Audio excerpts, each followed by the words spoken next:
everyone. I'm Natalia Bilbao, and here's what's happening in LA this week.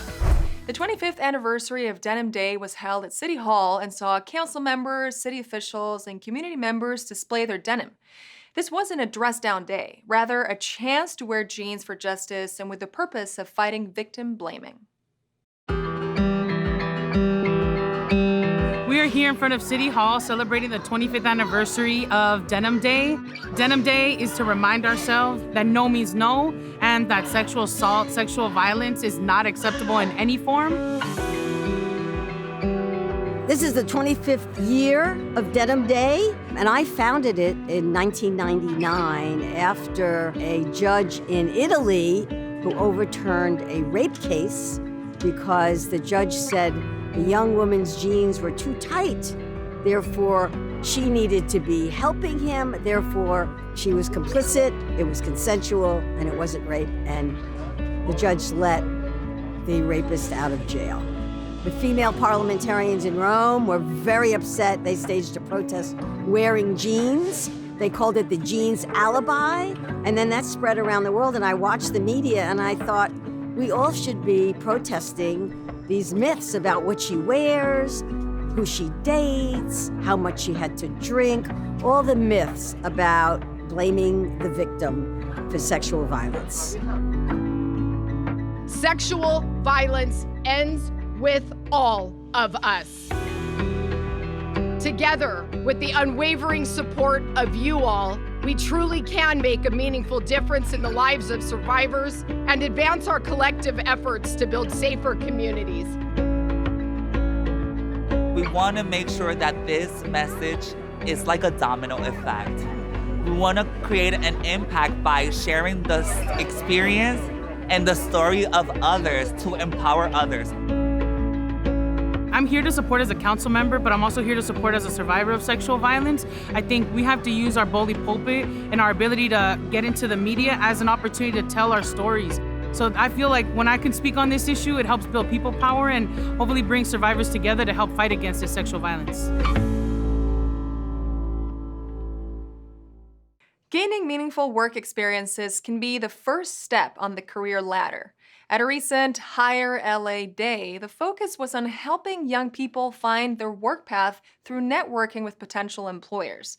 There were many opportunities available to them, including paid summer internships.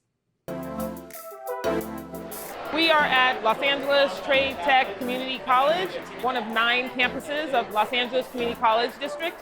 A wonderful organization where young people can learn and pursue higher education. So the mayor's office, the city of Los Angeles, has partnered with the Community College District in a variety of ways to help young people connect to both education as well as career pathing. And so today is about career exploration and letting young people know that there are resources available for them to pursue potentially a career in public service. It's a paid opportunity for them during the summer. We know events like this make it place-based and really make it relevant to them to say, I can see the providers actually looking to hire me and learn more about the jobs, and actually for our employers, hey, you're gonna be actually employ these people. Now you get to actually see them in real life and get talking about what they actually want to do and how to actually be a meaningful work experience for them.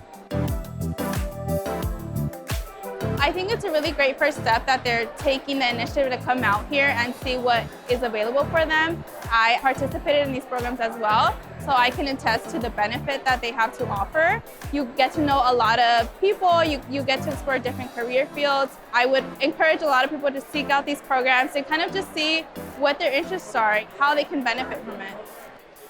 There are a wide variety of job opportunities available for young people today. We have things such as early childhood education. We have our city departments that are here, general services department that has an apprenticeship program as well as a paid internship. We also have our Department of Rec and Parks, long-standing department who's been involved with providing work experience for young people, as well as work with childcare providers as well.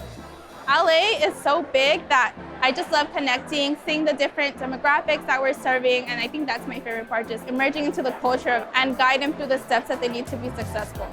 The mayor's office, we are very much engaged with the community, so this is a really incredible opportunity for us to work not only with LA Unified School District students, but also with community college students at all of the campuses. I would encourage anyone who isn't sure about what they want to do, that this is an opportunity to explore a lot of really great work sites.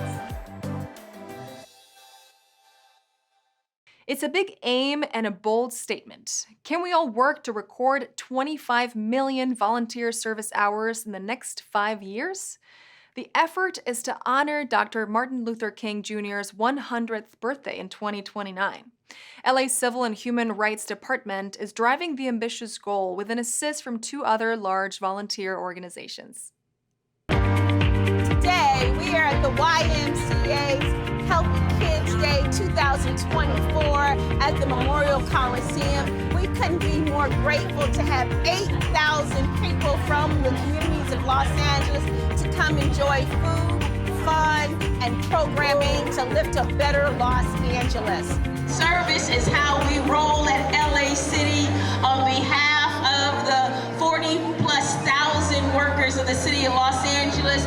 We are building a better Los Angeles. Together in Service is a coalition of nonprofits coming together to reach out towards a goal of 25 million volunteer hours by the year 2029 to celebrate the life and 100th birthday of Dr. Martin Luther King. A group of leaders like this have yet to come together to making Los Angeles better by ensuring over the next 5 years, 25 million hours of service volunteering is done here in Los Angeles. It's an aspirational goal, but I'm telling you that nothing is impossible when people come together. Volunteer in your neighborhood, volunteer in your school, volunteer in your community-based organization. Just volunteer and give back. Together in Service for us, we're actually putting together a river cleanup in the month of July. So we'll be coming together as 8 cities and 2 unincorporated areas to clean the river collectively. I mean, it's like any other thing in life, right? When we're coordinated, when we're unified and we have a goal, we're gonna be able to make that change in LA that we want to see. All of the volunteers that we're gathering, the difference that they will make is making sure that Los Angeles is the best place on the planet to live, work, and play.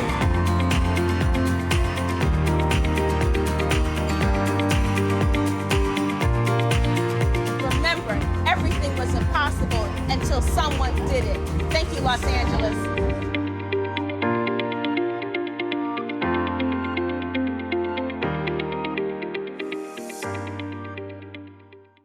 Biking the boulevards lets everyone see the streets in a new light, take in the air, and meet neighbors along the way. So when CicLAvia hit the west side, it was time to saddle up and roll with it.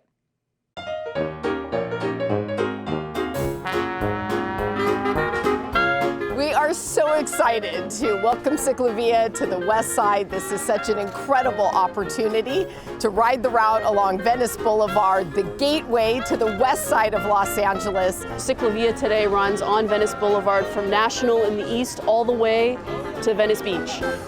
It's a good opportunity to come out, ride our bikes, get some exercise, and see new parts of the city that we never see because we're always just driving by too fast. So whether you're biking or walking or on roller skates, it's a great opportunity to see some of the most incredible assets that we have here on the west side. Our libraries, the Mar Vista Farmers Market, and all the way into the world famous Venice Beach. LA Metro is very proud to sponsor this event, and we will continue to sponsor this because we are letting everybody take back the street, not driving, and enjoy the day, riding our bikes, walking around the neighborhood, and get to know each other.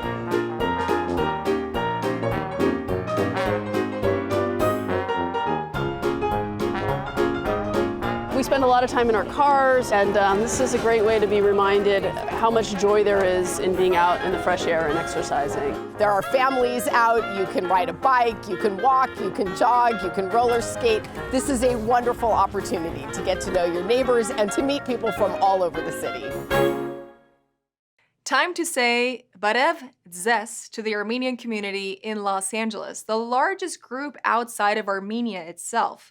The community recognizes Armenian history and pays tribute to its cultural resilience and influence during this past Armenian Heritage Month.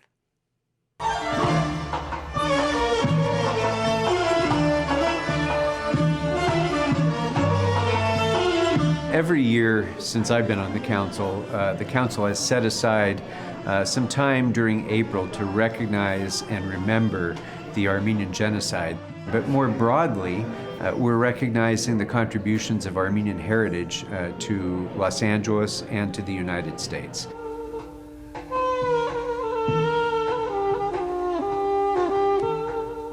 It's very important that the city of Los Angeles acknowledge Armenian Heritage Month because Los Angeles is home to the largest Armenian community in the world, really outside of the Republic of Armenia. To have this remembrance of Armenian heritage and history in the Los Angeles City Council chambers is just mind-boggling to me. So many Armenians and non-Armenians simply associate the genocide with things Armenian. Being Armenian is beyond being a descendant of a genocide survivor, but really it's about a vibrant culture and heritage that spans millennia, and that is indeed part of the fabric of this city and this country.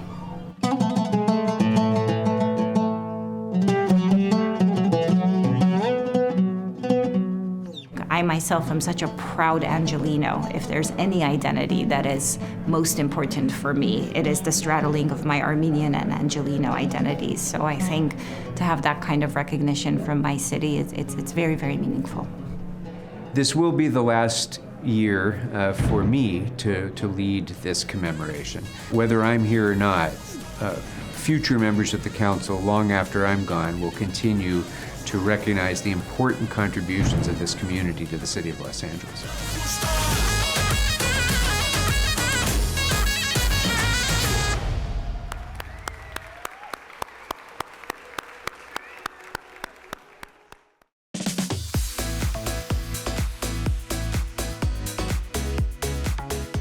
LA Mayor Karen Bass has released a proposed budget for the fiscal year 2024-25 in the amount of $12.8 billion.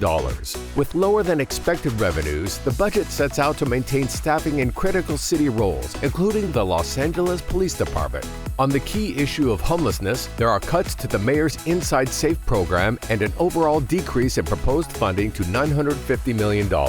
This budget replenishes the city's cash reserves to ensure that the city remains prepared to weather any uncertainties in the coming year. The mayor's proposed budget now goes to the City Council's Budget Committee for review before a full vote takes place. For more information on the budget, visit the City Administrative Officer at cao.lacity.gov.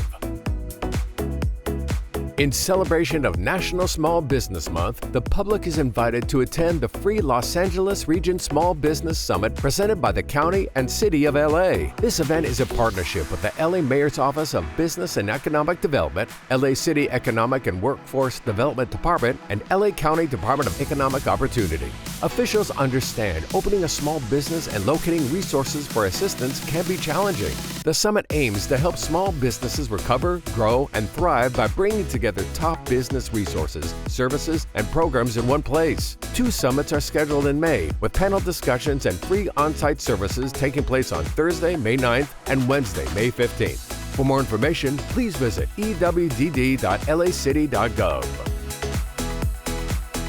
The Lifeline rate program offered through the City of LA Office of Finance provides seniors and disabled Angelinos with an exemption on their utility bills. The program is made possible under provisions of the Los Angeles Municipal Code and/or the California Revenue and Taxation Code. To qualify, you must be a user of utilities at a residential address within the City of LA and responsible for the payment of utility bills under your name.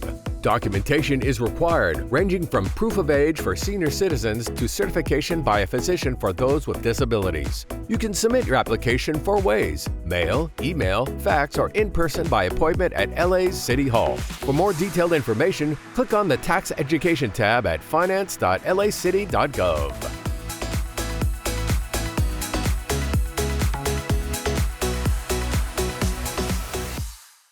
Literacy involves an understanding of the world around us, which is why Dia de los Niños is an important celebration not only for children, but for family and community. LA's Central Library set out to celebrate the day and encourage reading together in every language.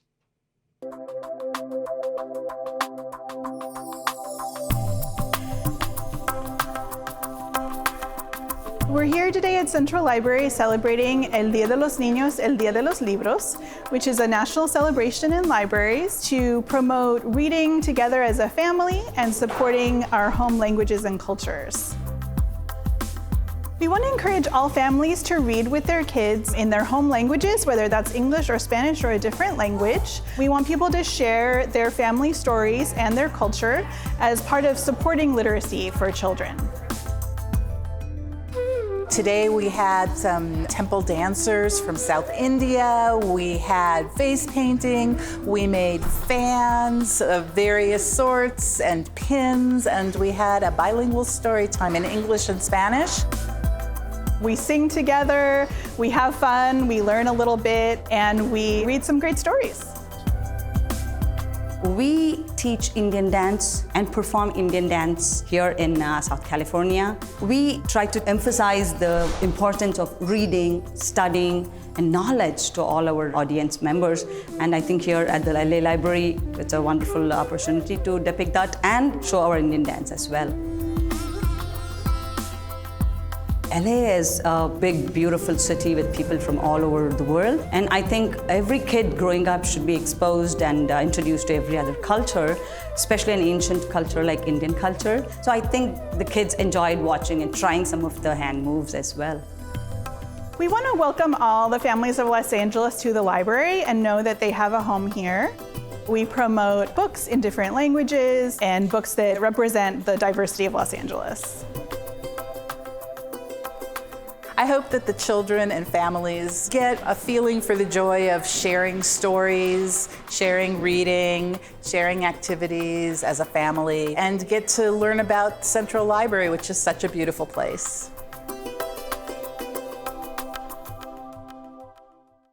Middle and high school students took part in the Department of Aging's Intergenerational Multicultural Cookbook Challenge.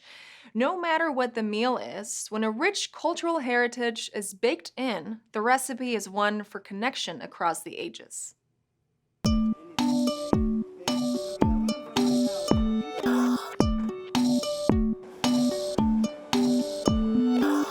We had an intergenerational, multicultural cookbook challenge, and that was with middle school students, high school students, and older adults.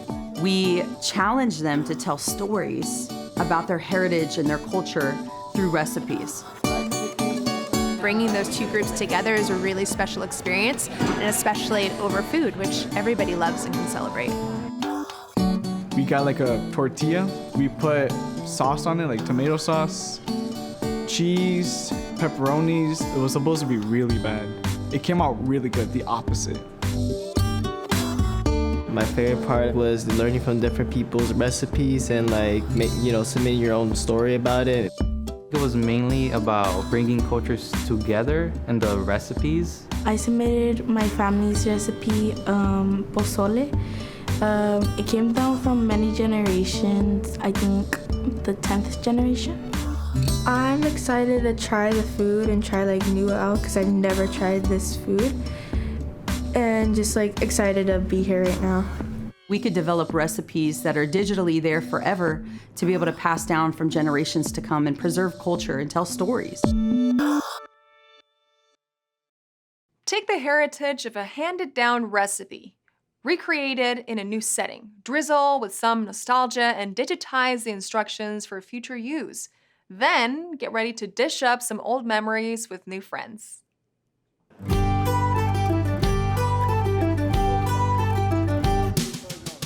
We are at Pan Pacific Park Senior Center celebrating the Intergenerational Cookbook Challenge. It is a dual celebration of the cookbook and the reopening of the Senior Center. The LA Department of Aging launched this campaign, and so we publicized it to all of our seniors at our meal sites, encouraging them to participate, not only to share wonderful recipes, but as a way to engage with youth within the city as well. So we have that intergenerational collaboration. We included our middle school and high school youth into this project along with our seniors because we thought it was a really important element to connect all of the generations across the board. Whether you're a kid, whether you're a senior, you still have those same connections to food and what those memories remind you of. My grandmother always made a noodle kugel. I started making them. Somebody asked me if I changed the recipe at all, and I said no. It is exactly like my grandmother made it. Eggplant, as you know, is the Mediterranean dish. Anywhere in the Middle East, eggplant has a part. My late mother-in-law, who had grown up in Paris, then lived in Egypt, where my husband was born, and so I got the recipe from her. A lot of recipes are handed down, and that's nice. Officially, Earth Day may be over, but every day is Earth Day in South LA. The streets may lack canopy cover now, but in the future, there will be more trees lining the neighborhood. Community groups came together with the Office of Councilmember Curran Price to speed the change and plant some saplings.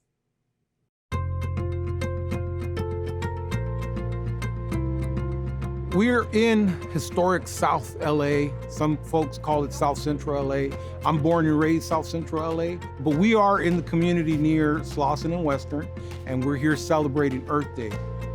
We have volunteers here from PepsiCo, from City Plants, from the Korean Youth and Community Center, and we're all here celebrating Earth Day, celebrating the Earth, and we're gonna install 43 street trees in an area that is traditionally underserved and it has low canopies.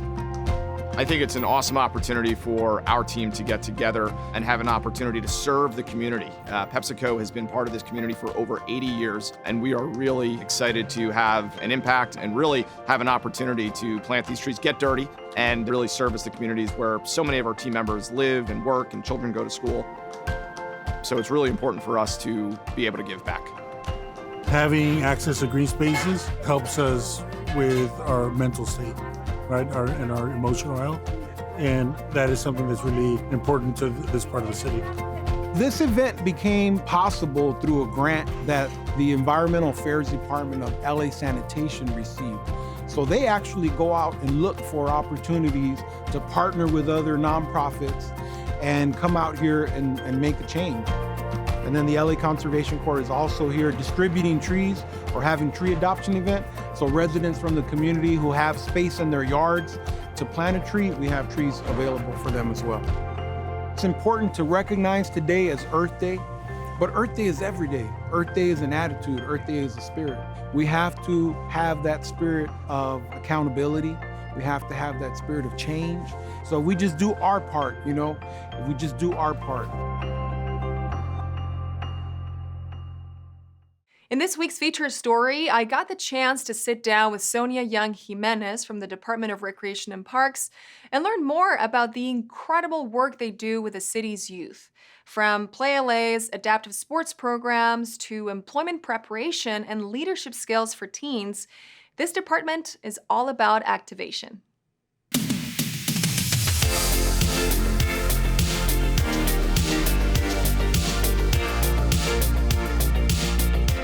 Today I'm here in gorgeous Alpine Recreation Center, and I'm joined by Sonya Jimenez, who is the superintendent of Venice Beach in the West region of the LA Rec and Parks Department. Thank you so much for being here. Thank you, Sonya. Thank you for having us.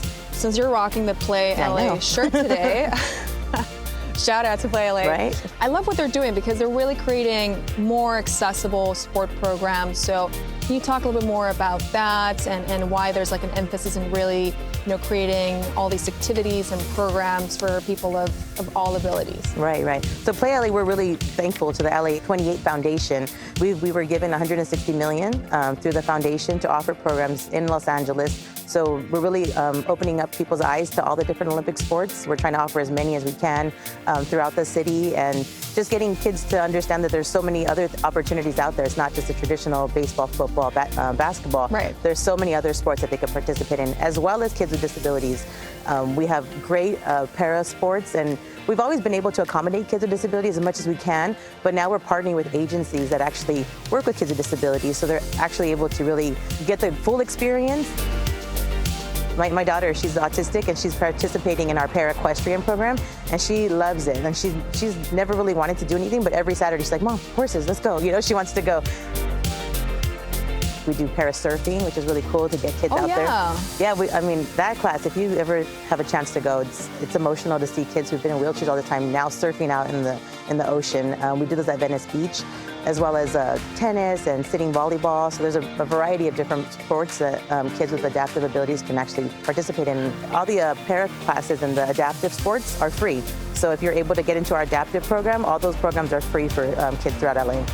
Through our laparks.org, search adaptive programming. You can find all the adaptive programming we have to offer.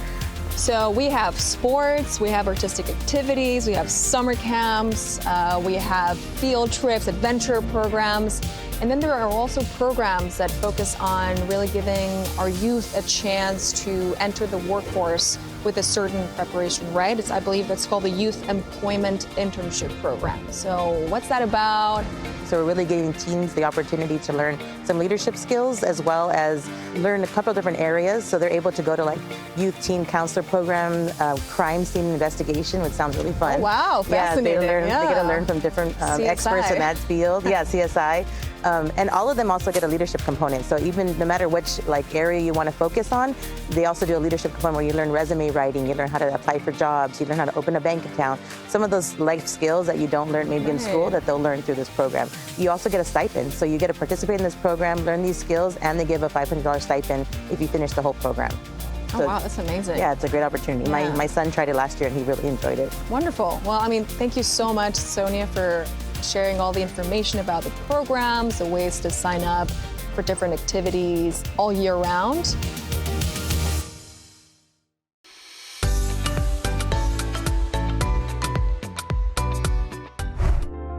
Join LA's Public Library on Sunday, May 12th, to celebrate Anne Frank Day during Jewish American Heritage Month.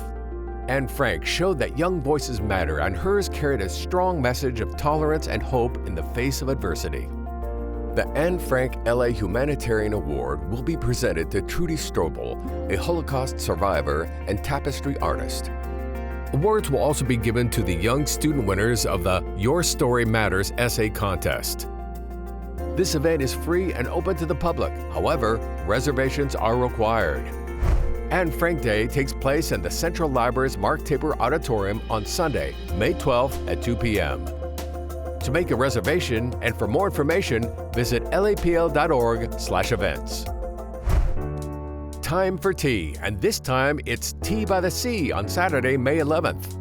Every year, the Point Fermin Lighthouse in San Pedro celebrates its beautiful gardens with a Tea by the Sea event. Enjoy the gardens around the lighthouse with a self-guided stroll and have your gardening questions answered by the volunteers.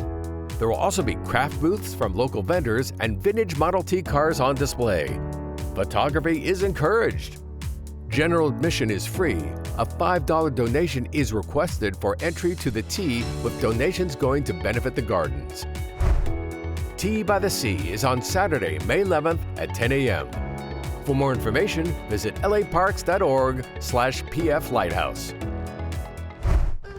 Explore the traditional art of Chinese calligraphy at the Los Angeles Central Library's Art Department on Saturday, May 11th. This workshop, taught by Emmy is an opportunity to learn about Chinese culture in a creative way. Chinese calligraphy is an art form dating back 5,000 years, and it carries special significance during festivals and celebrations. Attendees will create 24 Chinese characters themselves and get to take home their work. The workshop is free to attend and open to the public. Chinese Calligraphy with Emmy takes place at LA's Central Library on Saturday, May 11th at 2:30 p.m. To learn more, go to lapl.org/events. And that's a look at some things to do.